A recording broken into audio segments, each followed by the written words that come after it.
Flash animation অথবা flash ডকুমেন্টকে আরো আকর্ষণীয় করার জন্য এর সঙ্গে একটা ফিচার রয়েছে, সেটা হচ্ছে কোনো একটা অ্যানিমেশনের সঙ্গে অথবা কোনো পেজে সাউন্ড যোগ করা যায়।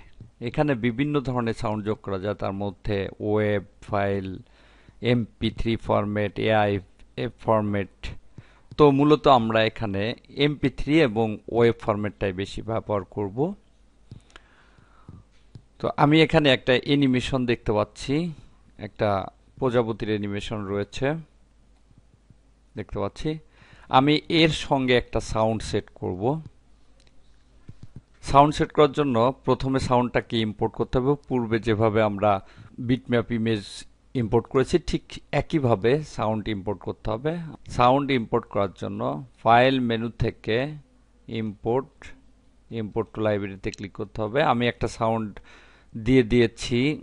আমি প্র্যাকটিস ফাইলস ফোল্ডার মধ্যে সাউন্ড ফোল্ডার মধ্যে ইম্পোর্ট সাউন্ড নামে একটা ফোল্ডার রয়েছে, তার মধ্যে একটা সাউন্ড দিয়ে দিয়েছি স্টার্ট নামে। এটাকে নির্বাচন করে ওপেন।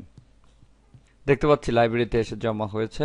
যদি এটাকে এখান থেকে প্লে করে দেখতে চাই তাহলে এখানে নির্বাচন করে এখান থেকে প্লে করতে হবে। এভাবে এখান থেকে প্লে করা যাবে।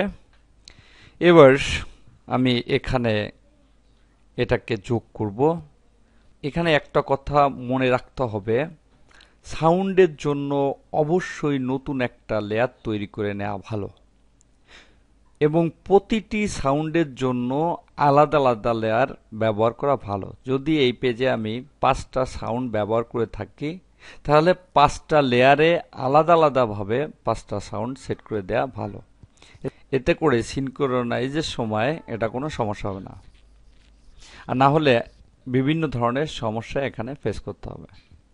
এজন্য সবসময় খেয়াল রাখতে হবে একটা নতুন লেয়ার নিয়ে সেখানে কোনো সাউন্ডকে প্লেস করা ভালো। যেমন আমি এখানে এই সাউন্ডটাকে প্লেস করব, তাই এখানে আমি একটা নতুন লেয়ার নিব। লেয়ারটার নাম দেই স্টার্ট। এটা যে কোনো নাম দিতে পারি। এবার এই সাউন্ড ফাইলটাকে ক্লিক করে ড্র্যাগ করে স্টেজে এনে ছেড়ে দিতে হবে। এটাকে কোনো অবস্থাতে টাইম লাইনের উপরে ছাড়া যাবে না। দেখতে পাচ্ছি টাইম লাইনের উপরে নিলে এটা বসবে না, তাই অবশ্যই স্টেজে নিয়ে ছেড়ে দিতে হবে। কিন্তু এখানে ইফেক্টটা চলে আসবে। স্টেজে নিয়ে ছেড়ে দেওয়ার পরে দেখতে পারবো এখানে ইফেক্টটা চলে আসছে। তাহলে এখানে স্টেজে সাউন্ডটা যোগ হয়ে গেল। এবার এটাকে টেস্ট মুভি করে দেখি। Control test movie test.